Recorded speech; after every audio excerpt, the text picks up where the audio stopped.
Ya, ini merupakan starting eleven dari kedua tim.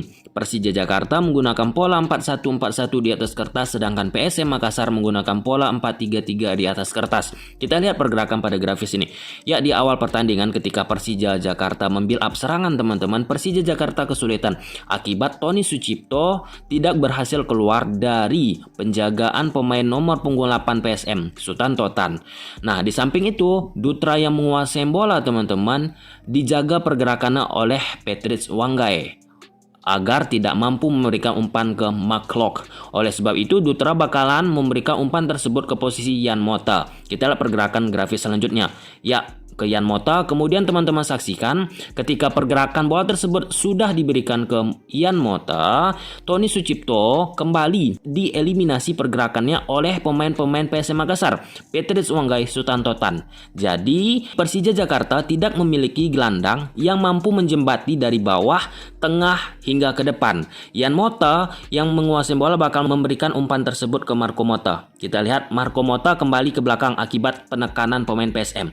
Kita lihat di lapangan teman-teman, di sini build up dilakukan oleh Persija Jakarta. Teman-teman saksikan Sutanto Tan sudah siap menutup pergerakan Tony Sucipto. Patrice Wanggai menutup arah orientasi tubuh Dutra untuk mencoba memberikan umpan ke Clock. Oleh sebab itu, Dutra memutar badannya untuk memberikan umpan ke Yan Mota. Yan Mota ke posisi Marco Mota, sayap kanan Persija. Kita lihat Dutra ke Yan Mota, kemudian ke Marco Mota. Marco Mota ditekan oleh pemain PSM Makassar, Rizky Eka teman-teman. Nah, di samping itu Tony Sucipto mencoba melakukan pergerakan untuk mendapatkan ruang. Ternyata Sutanto Tan dan Patrice Wanggai mengeliminasi pergerakan Tony Sucipto. Jadi Persija Jakarta pada poin ini tidak memiliki gelandang yang mampu menjembati dari lini belakang, lini tengah hingga lini depan. Kita saksikan ke belakang di umpan Marco Mota kembali. Kita lihat di klip selanjutnya teman-teman, Persija build up serangan. Teman-teman saksikan. Nah, kembali di sini pergerakan Tony Sucipto berhasil dieliminasi pergerakannya oleh Sutanto Tan dan Patrice Wanggai. Nah, di sini perlu sokongan bagi Tony Sucipto untuk membantu lini bawah Persija Jakarta dalam membuild up serangan. Clock mencoba turun untuk membantu build up yang ingin dilakukan oleh Persija Jakarta. Dutra menguasai bola bakal memberikan umpan ke Clock. Kita saksikan teman-teman. Ya, Dutra ke posisi Clock turun. Nah, kemudian di sini teman-teman, posisi dari Tony Sucipto tidak berhasil lepas kembali dari posisi Sutanto Tan. Nah, di sini jarak antar pemain Persija Jakarta dengan lini depan sangat jauh. Kembali Persija Jakarta mengembalikan bola tersebut ke belakang. Ke belakang kembali. Nah, ini merupakan top 3 operan kunci Persija. Nah, Clock nomor 1 teman-teman dengan 5 kali operan kunci. 2 Osvaldo Hai, 3 Marco Mota. Clock cenderung bekerja tanpa support yang baik. Nah, ketika Clock turun ke bawah menjemput bola teman-teman, tanpa ada sokongan Tony Sucipto membuat pekerjaan Clock bakalan lebih berat dan akan menimbulkan gap antar lini dari pemain Persija Jakarta. Tony Sucipto cenderung bermain defensif daripada mendukung menjembati lini tengah ke lini depan dalam hal sirkulasi bola. Top 3 tackle Persija, nomor 1 Tony Sucipto 8 kali, 2 Yan Mota, 3 Osvaldo Hai. Top 3 yang paling sering pemain Persija melakukan pelanggaran kembali again Tony Sucipto, Brett Fatari, dan Marco Mota. Dari data ini menunjukkan Tony Sucipto lebih optimal dari sisi defense daripada sisi offense.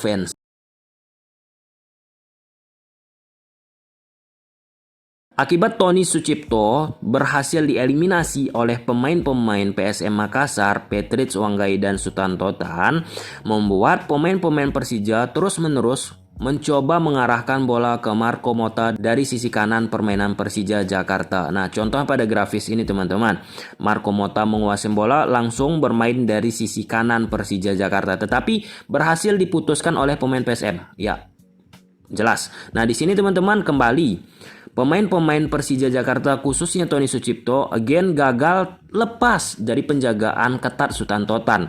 Nah, dari orientasi tubuh ini kembali again Clock mencoba turun mensupport pergerakan lini bawah Persija Jakarta. Dutra yang menguasai bola bakal memberikan umpan ke Yan Mota, kemudian Yan bakalan memberikan kembali ke sisi sayap Persija Jakarta di mana posisi Marco Mota berada. Kesulitan Persija build up serangan. Nah, kemudian teman-teman kembali di sini Marc Anthony Clock turun ke bawah. Teman-teman saksikan Tujuan Klok turun ke bawah kembali untuk mensirkulasikan bola akibat Tony Sucipto tidak begitu optimal. Bukan berarti menjelekkan pemain, tidak begitu optimal dalam hal mensirkulasikan bola, menjembati bola dari bawah tengah ke depan. Nah, akibat Klok turun ke bawah, Tony juga berada di bawah, membuat jarak antar lini belakang, lini tengah ke lini depan sangat jauh, yang membuat pemain-pemain Persija Jakarta mau tidak mau harus bermain dari sisi sayap, dan itu gampang sekali untuk diputuskan oleh pemain PSM. Klok yang menguasai bola bakal memberikan umpan ke Mota. Tidak begitu optimal peran dari Tony Sucipto, ya lepas lagi guys. Dan di sini lagi dan lagi posisi Tony Sucipto sudah siap dari orientasi pergerakan Sultan Totan untuk menutup pergerakan Tony. Rejaldi bakal memberikan umpan tersebut kembali ke Dutra, kemudian arah serangan tersebut bakalan dialirkan ke posisi Marco Mota. Kita saksikan. Ke Marco Mota kembali teman-teman, Dutra menguasai bola. Ke posisian Mota kembali, Sultan Totan posisinya sudah siap menutup pergerakan Tony. Di samping itu, Petrus Uanggai juga membayang-bayangi pergerakan Tony Sucipto. Dutra ke Ian, Mota, dan lepas bola tersebut. Catatan apa yang dilakukan PSM untuk mengunci Tony berhasil, yang membuat Persija terus bermain dari sisi sayap dan dengan mudah di interception hingga clearance. Terbukti, statistik interception Persija 15 menghadapi 31 interception PSM.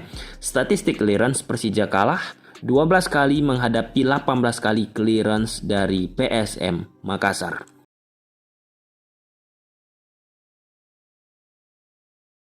PSM Makassar cenderung bermain dengan counter attack. Ya, dalam hal ini teman-teman, Rizky Eka yang menguasai bola langsung memberikan bola tersebut ke posisi sebelah kiri dari Persija Jakarta, Rejaldi, ataupun sebelah kanan PSM yang diisi oleh Yakob Sayuri teman-teman. Nah, di grafis ini teman-teman saksikan Rejaldi lebih unggul posisinya daripada Yakob Sayuri. Rizky yang memberikan umpan ke posisi Rejaldi, malah Rejaldi sendiri yang ketinggalan dari kecepatan Yakob Sayuri. Jelas counter attack dimanfaatkan oleh PSM Makassar. Kita saksikan Yakob, ya, ketinggalan Rejaldi.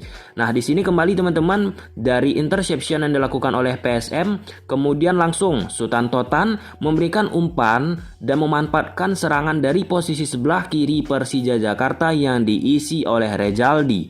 Kembali dimanfaatkan kecepatan oleh pemain PSM. Langsung efektivitas dicoba dengan baik oleh PSM teman-teman. Kembali Rejaldi kesulitan untuk menghentikan Rizky ataupun Yakob. Dalam grafis ini Rizky, kecepatan sulit dihentikan oleh Rejaldi. Rizky 1 lawan 1, Rejaldi kesulitan hampir saja. Dan kembali teman-teman dari posisi sebelah kiri yang diisi oleh Rejaldi. Dalam hal ini berturut-turut teman-teman 3 kali beruntun dieksploitasi oleh pemain PSM. Zulkifli memberikan umpan ke Yakob, Rejaldi tertarik ke posisi Yakob Sayuri. Nah, di sini ketika Rejaldi tertarik ke posisi Yakob tidak berhasil untuk mengamankan bola tersebut. Yakob memberikan umpan ke Rashid, di samping itu Ramdhani telat untuk menutup pergerakan Rashid. Kita lihat. Ya, 1-2 sentuhan teman-teman. Kemudian di sini Rejaldi yang gagal terus tertarik ke posisi Rashid. Ternyata Rejaldi kembali gagal untuk mengamankan bola. Dan Rashid memberikan umpan tersebut ke Yakob. Dan posisi sebelah kiri Persija kosong kembali. Dengan kecepatan dimanfaatkan oleh Yakob. Kita saksikan. Ya, di sini teman-teman kecepatan kembali diekspos. 3 lawan 3 teman-teman. Rizky Eka menghadapi Mota. Patrick Uanggai menghadapi Ian Mota. Yakob Sayuri menghadapi Dutra. 3 lawan 3. Sedangkan gelandang dari Persija Jakarta yang menjaga kedalaman Tony Sucipto dan disupport oleh Klok terlambat untuk mendukung lini pertahanan Persija Jakarta. Kita saksikan Yakob membawa bola, kemudian memberikan umpan tersebut ke posisi Patrick Uanggai. Tony Sucipto dan Klok sudah berupaya untuk membantu lini belakang, tetapi sedikit terlambat teman-teman. Di sini Yakob memberikan umpan ke Patrick Uanggai. Ya, dan gol. Luar biasa transisi dari PSM. Kemudian dari posisi penjaga gawang memberikan umpan langsung direct ke jantung pertahanan Persija Jakarta. Di sini teman-teman, Yakob Sayuri sudah melakukan pergerakan tanpa bola. Nopri Setiawan menjaga pergerakan Yakob. Nah, di samping itu Ian Mota yang bakal mendapatkan bola ini tidak berhasil mengamankan bola tersebut dengan baik dan berbuah gol. Yakob Sayuri, Nopri lepas. Ya. Aduh. posisi Nopri teman-teman yang seharusnya menjaga Yakob lepas. Dan ini merupakan statistik dribbling Persija menghadapi PSM. Nomor 1 Yakob Sayuri 7 kali teman-teman, sesuai dengan beberapa grafis yang kita bahas. Kedua Petrus Uanggai, 3 Rizky Eka, kemudian yang keempat dari PSM Makassar juga Aji Kurniawan, dan kelima Ramdhani Lestaluhu. Dominasi dari pemain PSM.